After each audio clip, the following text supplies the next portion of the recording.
Amigos ouvintes da Rádio Fraternidade, abraço fraterno a todos os ouvintes e as nossas saudações em Jesus. Eu, Hélio Dias e Lenice Varanda, iniciamos hoje mais um programa na sua Rádio Fraternidade. Programa Vultos do Espiritismo. Vamos homenagear as grandes figuras do Espiritismo no mundo e no Brasil. Personalidades fundamentais na decodificação de nossa doutrina espírita e sua divulgação. A contribuição destas personalidades para o planeta Terra e o mundo espiritual reforçam a nossa convicção. A terceira revelação de Cristo é a porta para a grande renovação de nossa constelação crística. O programa será em capítulos semanais, apresentando a vida e obra dos grandes mestres do Espiritismo. Ave Cristo para os grandes vultos do cristianismo.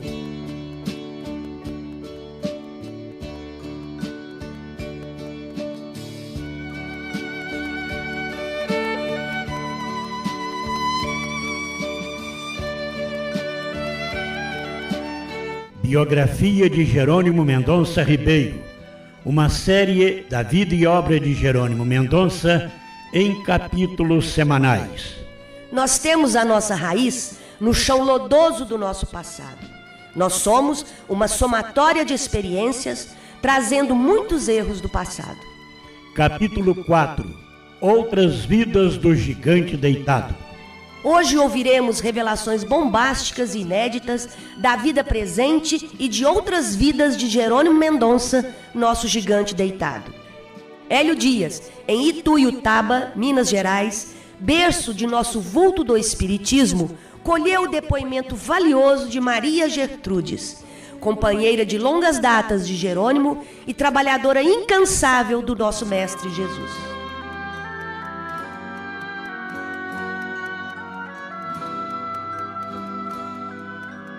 Nós estamos aqui na cidade de Ituiutaba, num recanto maravilhoso, em contato com a natureza e recebendo em nosso rosto aquela brisa suave da natureza, como se fosse um beijo de Deus na nossa face.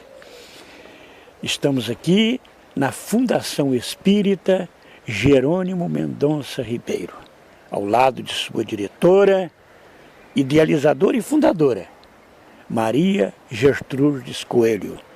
E nós vamos conversar com ela sobre essa fundação, sobre o seu trabalho, nós vamos conversar com ela sobre Jerônimo Mendonça, porque este vulto do Espiritismo é o foco do nosso programa. Estamos aqui por causa do Jerônimo.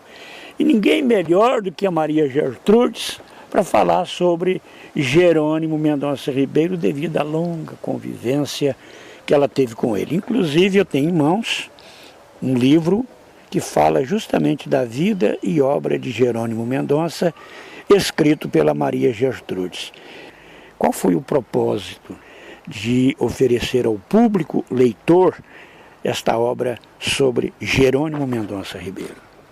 Então, Hélio, é um prazer muito grande e receber você aqui na nossa fundação, podermos então gravar alguma coisa a respeito do nosso Jerônimo. O livro Jerônimo Mendonça, Sua Vida e Sua Obra, nós escrevemos ele logo após o desencarne de Jerônimo, que foi em novembro de 1989. Então o Jerônimo estava sendo muito endeusado. As pessoas colocando vela no cemitério, fazendo pedidos, e o espírito dele estava um pouco incomodado com todas essas louvações. Então ele mesmo nos permitiu, nos orientou alguma coisa, que nós escrevêssemos a sua biografia, porque na verdade ela começou dentro do livro Foi Assim, que conta a história do Espiritismo de Ituiutaba. Nós começamos o livro, Jerônimo estava ainda encarnado, depois ele desencarnou, a gente estava escrevendo sobre o Jerônimo. E o Espírito Guia falou para mim que nós estávamos escrevendo 2 livros, que eu publicasse primeiro, Jerônimo Mendonça, Sua Vida e Sua Obra. Porque dentro do livro Foi Assim, estava muito grande a biografia do Jerônimo. Aí nós decidimos escrever o livro orientado por ele. E mesmo porque estavam endeusando muito Jerônimo no cemitério. Aí Jerônimo falou, conta a realidade, a minha realidade. E a realidade do Jerônimo nessa encarnação é a mais gloriosa, que nós entendemos do espírito de luta, muita fé, muito amor no coração, muita sensibilidade e, sobretudo, uma consciência, uma grande inteligência, uma consciência muito grande do seu papel como uma pessoa que reencarnou, determinado, né, pelo plano espiritual a ficar totalmente sem movimentos, depois cego, e ele teria que dar conta da sua missão dessa forma. E ele, na realidade, aceitou. E isso tornou Jerônimo o gigante deitado, porque ninguém como ele testemunhou tanta força de conseguir passar 30 anos recluso, sem reclamar, sem desesperar e totalmente consciente da sua situação. Jerônimo, na verdade, foi um missionário ou um espírito em expiação? Um missionário. Eu entendo Jerônimo como um missionário, porque expiação, se ele ficasse ainda naquela coisa, porque eu, né? Eu reencarnei assim, para ficar do jeito que ele ficou. Não, muito pelo contrário. Jerônimo, no começo, ele não entendia aquela problemática dele, mas Chico Xavier deu a cartada final e pôde, então, esclarecer Jerônimo sobre as vidas passadas. E foi isso aí o foco, quando a gente tem permissão para vivenciar uma vida passada na lembrança, para a gente então se corrigir mais rapidamente. Porque ele, tendo consciência de quem ele era no passado, ele encontrou forças para ele então seguir à frente. E quem foi Jerônimo Mendonça no passado, Gertrudes? Muitas personagens importantes da história. Jerônimo Mendonça foi príncipe Aurangzeb, no Antigo Egito. Então, ele reencarnou como esse príncipe Aurangzeb na 18ª dinastia, no reinado da Rata Azul, que depois o sucessor foi Tutmés III, que é uma das encarnações do Conde Rochester. Então, Jerônimo, nessa vida de Aurangzeb, ele foi muito mal, muito ignorante ainda do amor. Ele tinha conhecimento, tinha inteligência, porque ele é um espírito capelino, que veio, né, reencarnando para poder purificar. Mas ainda não tinha evolução moral, tinha conhecimentos. E ele foi desenvolvido nessa época, aqueles poderes ocultos, né, que tinham os desdobramentos, visões, e eles sabiam fazer coisas muito avançadas, que hoje nós não faríamos. Aí Jerônimo, nessa encarnação, não se deu bem, né? Ele sacrificou muitas pessoas, prejudicou muitas pessoas, era um príncipe triste, solitário, passava a noite acordado, dormia de dia, ele mal saía ao sol. Então a mente dele era uma mente doente.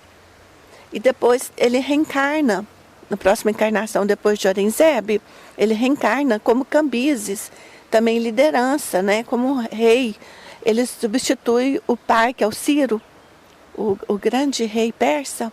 Ele é substituto do pai, Cambises II. E ele, como Cambises, então, ele volta ao Egito e destrói muita coisa ali, faz coisas horríveis, horríveis. E ele, nessa vida de Cambises, também uma pessoa solitária, triste, deprimido, mas mal. Depois ele vai reencarnando. Nós temos notícia, através de Rochester, que ele foi Tibério. Ao tempo de Jesus, não teve contato com Jesus, mas ele estava na ilha, né? Quando Jesus estava passando pela terra, ele estava na ilha de Chipre. E lá também, um homem muito estranho, muito estranho. Depois ele reencarna, Idade Média, outra encarnação antes da Idade Média em Roma, que ele foi um nobre, mas também já estava muito triste, muito deprimido, sempre deprimido, triste, fazendo coisas erradas, usando mal a inteligência. Depois dessas encarnações todas, ele foi Máscara de Ferro também, que foi, né, os Luís da França, Máscara de Ferro. Ele reencarna como Luís II da Baviera. E como Luís II da Baviera, Jerônimo já estava um personagem mais dócil, muito amante das artes em geral, apaixonado com tudo, música, pintura, teatro, tudo. O Jerônimo era um homem totalmente voltado para as artes. E como esse príncipe Luís II, o Ludovic, né, na Baviera, ele já era bom, ele era bom para o povo, ele era amigo, ele acreditava em Deus, ele reverenciava Deus. É tão interessante, eu estive lá na Alemanha, lá na Baviera, no castelo Neuschwanstein, um dos castelos que ele construiu. E esse ele não terminou, terminaram depois. Tem uma torre muito alta, Hélio, e lá em cima tem um São Jorge. Em relevo, achei tão interessante aquilo. Ele era bem voltado à religião e já amava Deus, já era grato. E ele foi então deportado. Tiveram ele como louco, da noite para o dia, tomaram o poder dele, tomaram tudo, ele ficou no sanatório. E ele ficou muito revoltado, mas indignado, né, na verdade. E eles tomaram tudo dele, ali começou a redenção. Pois é, mas eu gostaria que você fosse assim um pouco mais clara e dissesse para nós que estamos, né, com esse trabalho de divulgação e de informação sobre Jerônimo Mendonça, de onde vieram essas revelações, em que fonte você se baseou para trazer essas informações sobre essas reencarnações do Jerônimo? Então, em primeiro lugar, quem revelou tudo isso para o Jerônimo foi Chico Xavier. Porque Jerônimo, ali mais ou menos com seus 17 anos, ele estava muito preocupado com a condição dele, aquele encaminhamento que ele estava indo para ficar numa cadeira de rodas, numa cama ortopédica para sempre, que não tinha diagnóstico favorável à cura do Jerônimo. Então ele estava fadado a ficar entrevado. E ele estava, assim, muito preocupado e pensativo e um pouco desorientado. E Chico Xavier, então, que falou: meu filho, você tem que ler o Romance de uma Rainha.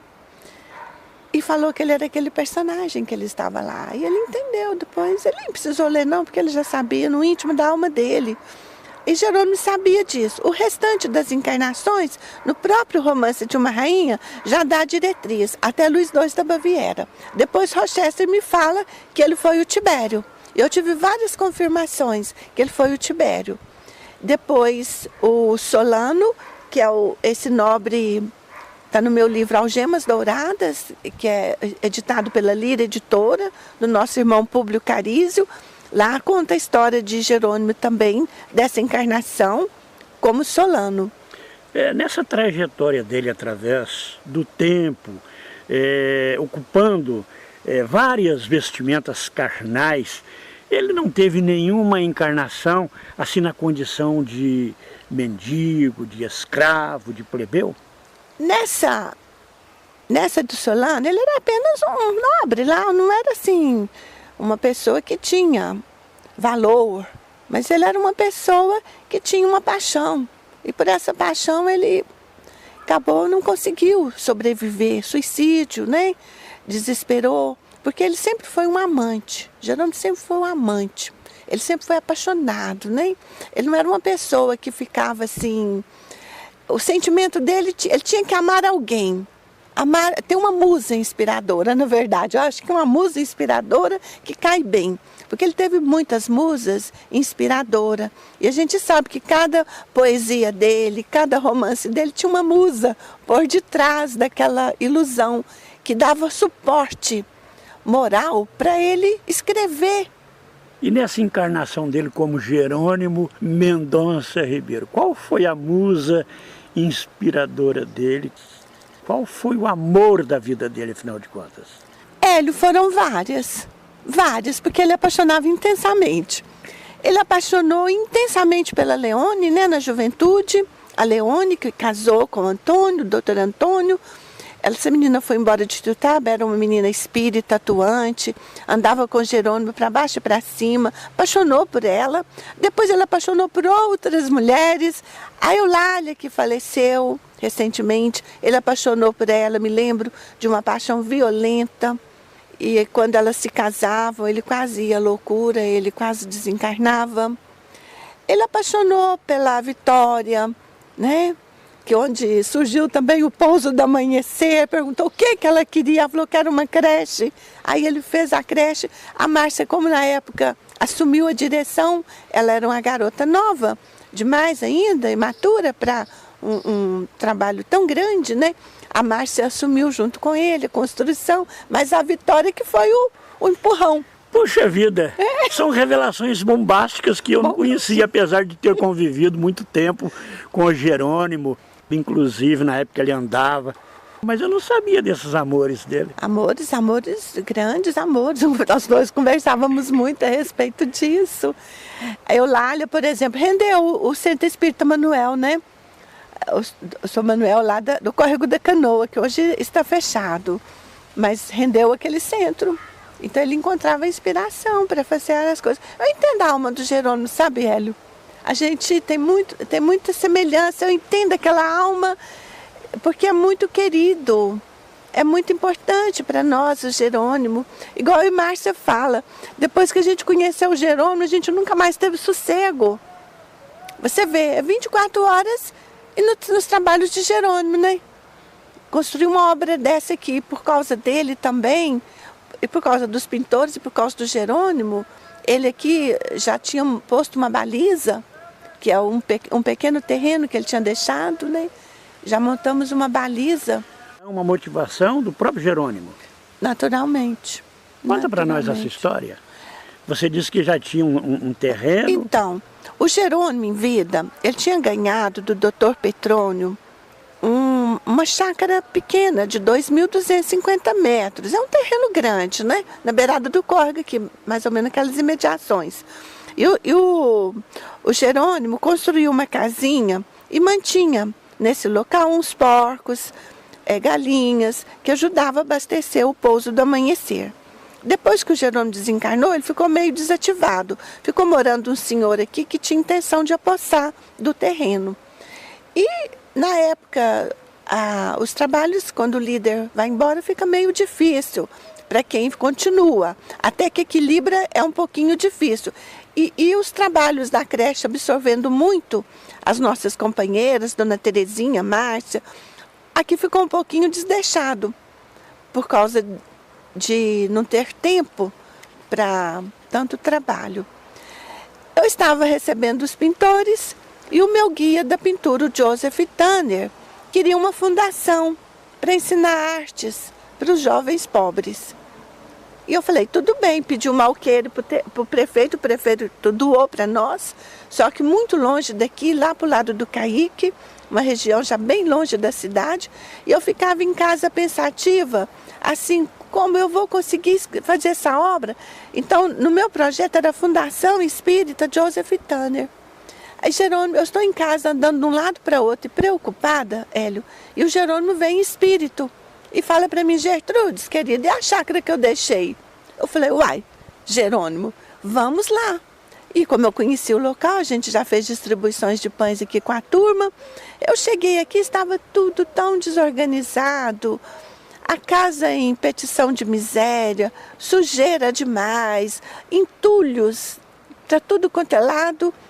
E eu então vi aquilo, só vi beleza. Falei, nossa, é aqui mesmo, dentro da cidade praticamente. É aqui mesmo, o trabalho vai ser feito aqui. Eu falei, mas como que eu vou pôr o nome de Jerônimo? Se o Joseph que está custeando, mas o Jerônimo está doando um terreno. Fui lá no prefeito, na época, Dr. Públio Chaves, falei, Públio, eu olhei na prefeitura, seu tio, que é o tio dele, né, tio-avô, deu uma área grande para o Jerônimo, de 2.250 metros, mas não é o suficiente, porque o Joseph quer um alqueire. Então, você não podia me transferir os terrenos que você está me doando para lá do Caique, você transferir para os em volta da chacrinha? Pô, a Gertrudes faz o requerimento. E eu fiz o requerimento, ele me doou. De 2.250 metros, Hélio, nós temos 25.000 metros. Que maravilha. Quer dizer, que multiplicou 10 vezes.